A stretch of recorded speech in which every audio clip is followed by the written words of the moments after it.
मेरे को अच्छे से पता है कि आप इस वीडियो को पूरा नहीं देखेंगे क्योंकि आपके दिमाग में पेशेंस नहीं है। और मैं आपको बता दूं कि कामयाबी का पहला रूल है पेशेंस। अगर आपको सच में कामयाब होना है तो पूरा पेशेंस के साथ माइंड को फोकस करके इस वीडियो को पूरा देखिए। मैं पूरे दावे के साथ कह सकता हूँ कि इस वीडियो को देखने के बाद आप यह समझ जाएंगे कि एक कामयाब इंसान कैसे बना जाता है। तो चलिए शुरू करते हैं। एक गाँव में रामू नाम का लड़का रहता था।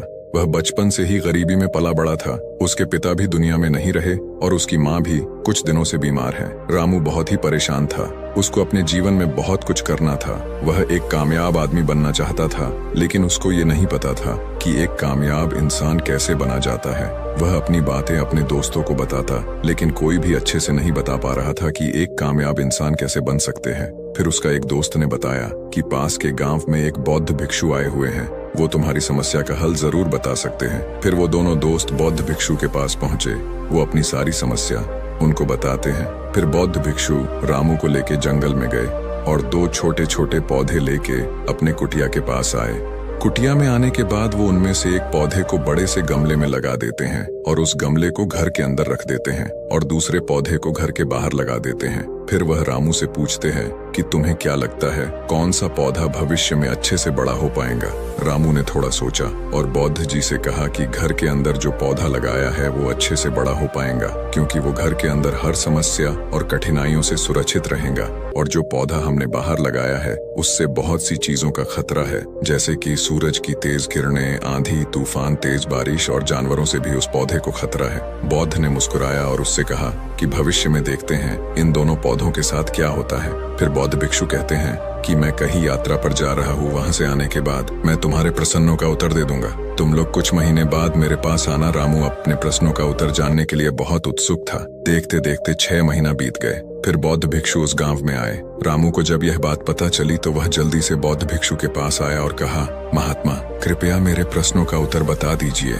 बौद्ध भिक्षु मुस्कुराए और रामू को उस पौधे के पास लेके गए और उससे कहा कि बताओ कौन सा पौधा ज्यादा बड़ा और मजबूत हो चुका है और कौन सा पौधा कमजोर और सूखा हुआ है। रामू ने कहा, जो पौधा हमने बाहर लगाया था वो पौधा ज्यादा बड़ा और मजबूत है, और जो अंदर लगाया था वो तो सूख गया है। रामू ने बौद्ध से कहा, लेकिन ये कैसे संभव है? इस पौधे ने कई कठिन समस्याओं को सहा होगा, इस पर कई समस्या आई होगी, लेकिन फिर भी ये पौधा इतना बड़ा पेड़ कैसे बन गया? बौद्ध ने उसकी तरफ देखा और कहा, तुमने ठीक कहा, जो पौधा हमने बाहर लगाया था उसने कई समस्या सही होगी और उन्हीं समस्याओं का सामना करते हुए वो इतना बड़ा और विशाल हो पाया है, और अब वो जितना चाहे उतना अपनी टहनियों को बड़ा कर सकता है। और जो आंधी तूफान और तेज बारिश जैसी समस्या है वो उसके टहनियों को और भी मजबूत बना देगी, और इसी वजह से आज वह एक विशाल पेड़ बन पाया है, और अब यह आंधी तूफान इस पेड़ का कुछ नहीं बिगाड़ सकती है। फिर बौद्ध ने कहा, रामू अगर तुम अपने जीवन में मेहनत नहीं करोगे, जब तक तुम समस्याओं से नहीं गुजरोगे